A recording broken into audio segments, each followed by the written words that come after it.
Well, hello and welcome back. My name's KIERON SEAMONS. This is my inky world. We're going to be doing lots of drawing videos, lots of teaching, lots of learning, lots of fun. Right. So today we're going to be talking about visualization, the visualization of an image in your mind and the lack of visualization. Did you know there is actually a term for people that cannot visualize things? Let's talk about it and do some drawing.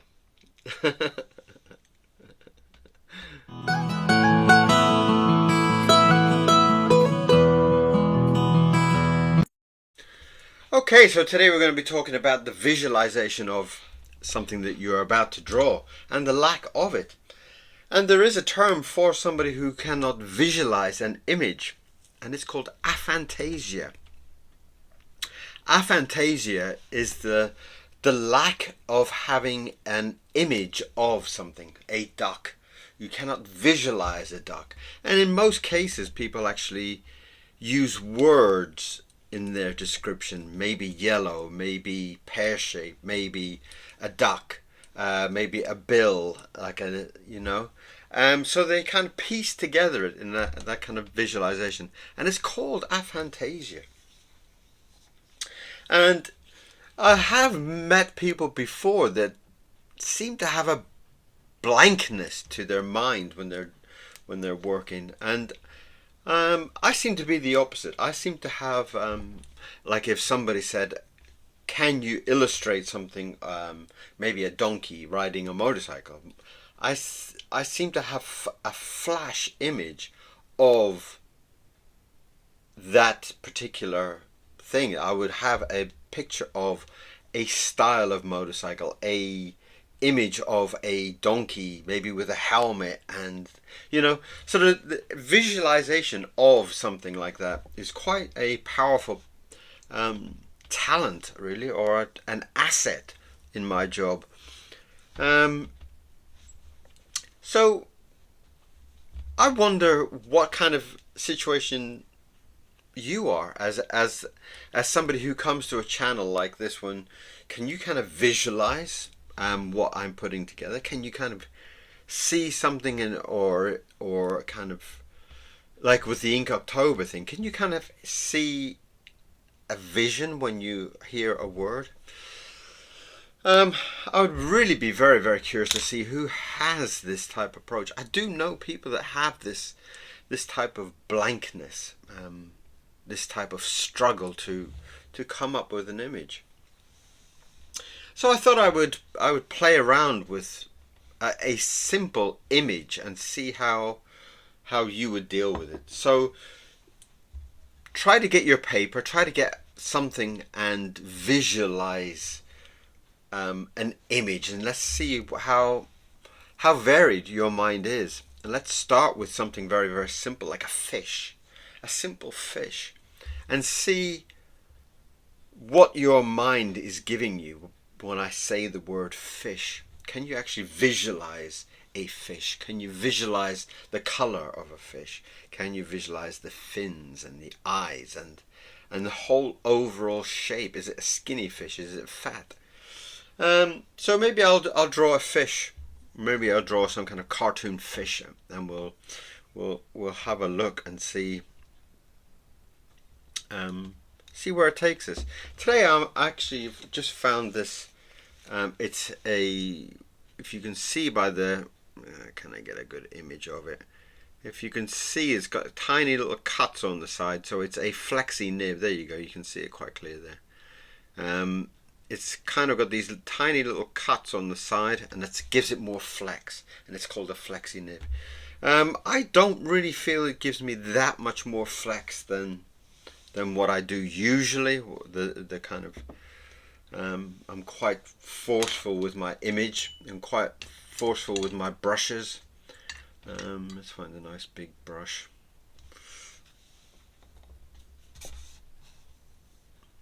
Okay. Just to kind of start off the whole kind of approach.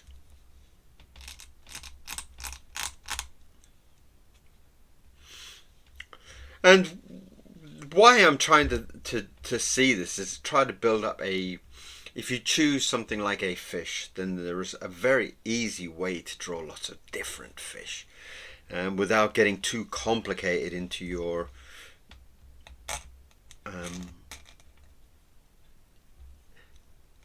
that it's a very simple image to work from.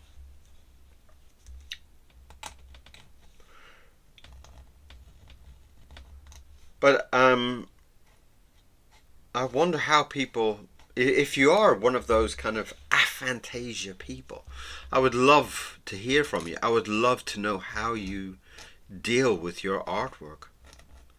How do you progress? How do you feel? Does it help? Is there advantages to it? And I'm sure there must be advantages to not having that preconceived idea, that preconceived image. In the same way that if you're going to draw a fish, then you know what a fish looks like. Maybe it helps you in a way to kind of be more experimental with it. But I really would be very, very, very, very interested to hear from somebody and see how it affects your life, how it affects your artwork. Do you paint with it? Do you kind of start off with colors? I'm not really quite sure how people would. But I do know that it's quite a common thing, I guess. I guess if you're not really in a visualizing job, if you're in a bank job or you're in an office job where you're doing lots of paperwork, maybe that lack of practice with, or lack of practice of actually coming up with images and having to visualize things, maybe it is quite a different lifestyle. I guess for me, I've always really worked in some kind of art field, so for me, having that kind of visualization of something very quick is very helpful, and it's probably desperately needed in a way. I remember I used to go to some kind of like some jobs that were like working men's clubs, and you would kind of be sitting around a table of 10 or 12 business people, and they would be talking about a logo or something like that. And I remember one of them where it was some kind of electronics company, and it had a man's name in the title, like Tony or something like that, and the company was like Tony Electronics or something like that, and they were trying to come up with something that had more of a character.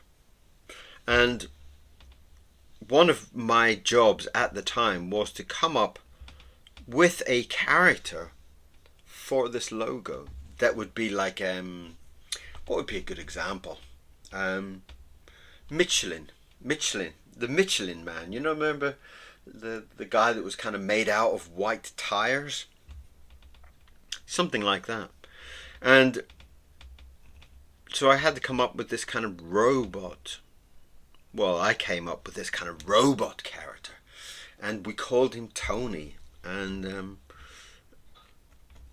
I would sit around the table, and these men would be sitting there smoking. They'd be smoking these huge big cigars, and then at the other end would be me and a sketchbook, and I'd be sitting there kind of visualizing what this character would be and how he could help the company by this image. And it was a very, very tough job, especially when it's instant, where you would kind of be sitting there and you would sketch characters, and then have these men and their cigars kind of like be very kind of like, oh no, I don't like that one, or I don't like his head shape, or I don't like the way he stands, or I don't like his fingers, or I don't like his eyelashes, whatever. They would be extremely kind of blunt and well, I guess they're the ones with the money. They're the ones that are going to be paying the bill, and it was a well paid job, but very very kind of difficult to kind of be constantly kind of visualizing something new and something very different to the idea that you had before. But again, a beautiful kind of situation to kind of show your talents especially as a young artist. It was rather a stressful kind of position to be kind of visualizing for these kind of businessmen. And in most cases, they didn't really understand a lot of the visualizing that I would be doing. So I guess in that kind of way, it's kind of dealing with somebody who maybe they are in a aphantasia kind of style where they are blank and they are waiting for you to give an image. They are waiting for you to come up with a stimulating image. So I can see that, when I was actually doing that job, once you got to a point where you had hit a nerve, you had hit something that was really attractive to them, that had some kind of hit a nerve that they loved, I love the idea of him being a warrior robot or a flying robot or something. And but that was a job that I'd done very early on, and it was one of those type of jobs that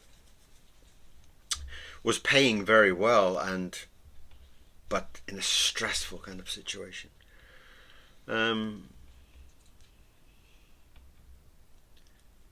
So yeah, I can kind of understand that. I can kind of understand where some people might be quite kind of limited in their visualizing of something. I guess in a way it is our job to put that image in front of them. It's our job to present an image that stimulates their mind. And maybe in a way it's like this is my fish. It's putting the fish into, maybe if I'd put a big fat cigar in his mouth, maybe somebody who smokes cigars might be attracted by it. If I'd put a hat on it, then somebody who wears hats a lot might be attracted. If I put lipstick on it, you see how if I'd done it as a disco dancer. So yeah, there is a kind of a job for artists to fill that void, fill that image for a lot of people. This has worked out to be quite a beautiful little character.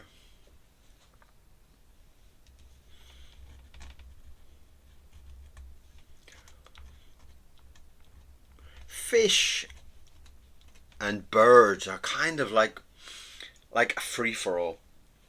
So if you ever get stuck, if you're ever having difficulty with that kind of visualization of something, fish and birds are,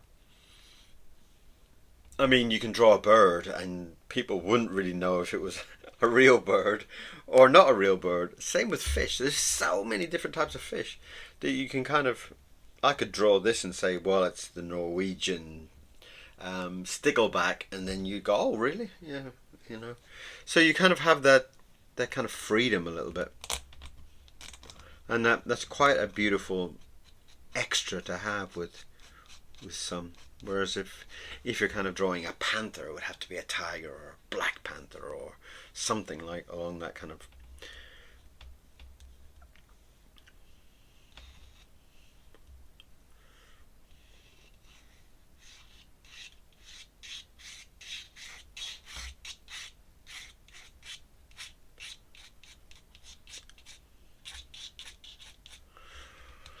And he has a very kind of grumpy kind of expression on his face, which I love.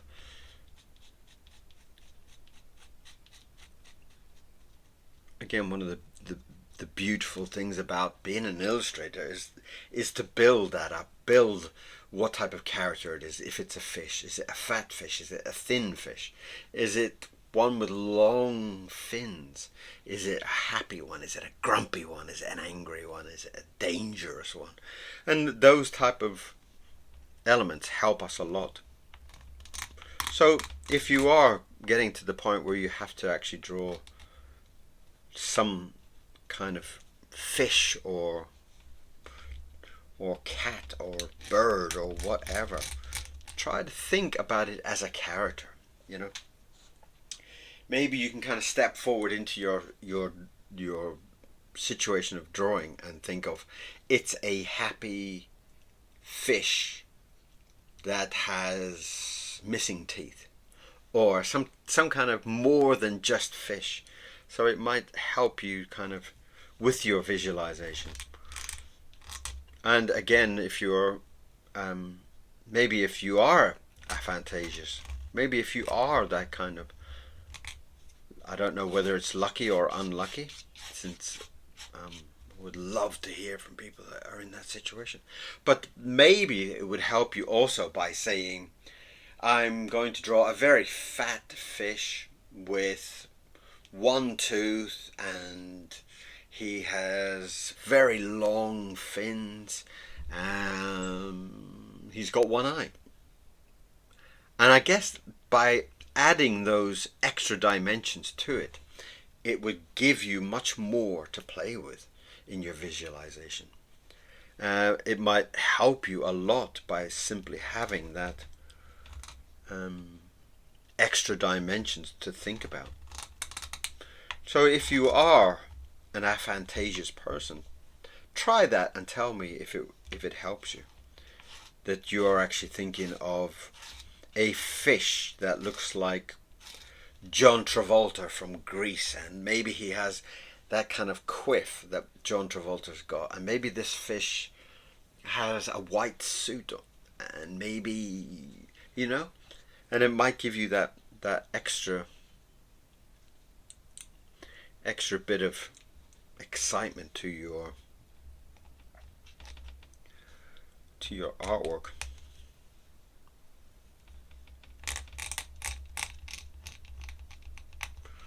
And that that is a beautiful fish.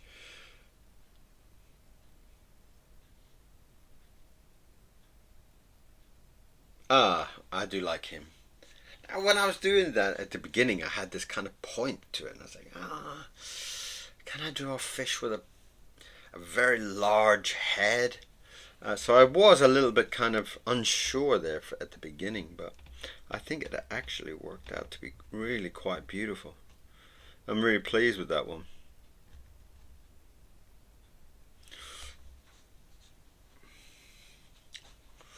Absolutely delightful.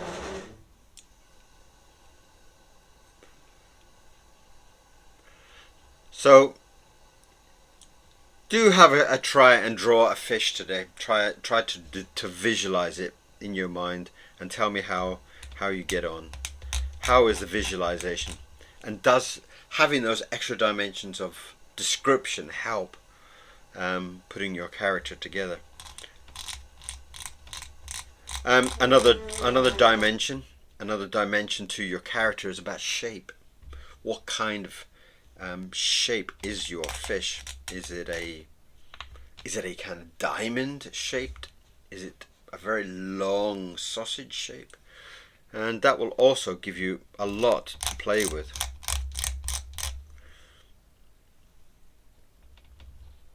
And I think this will be a very lovely drawing for this auction. I think this will be beautiful. I will put some color on this one unless somebody requests not to.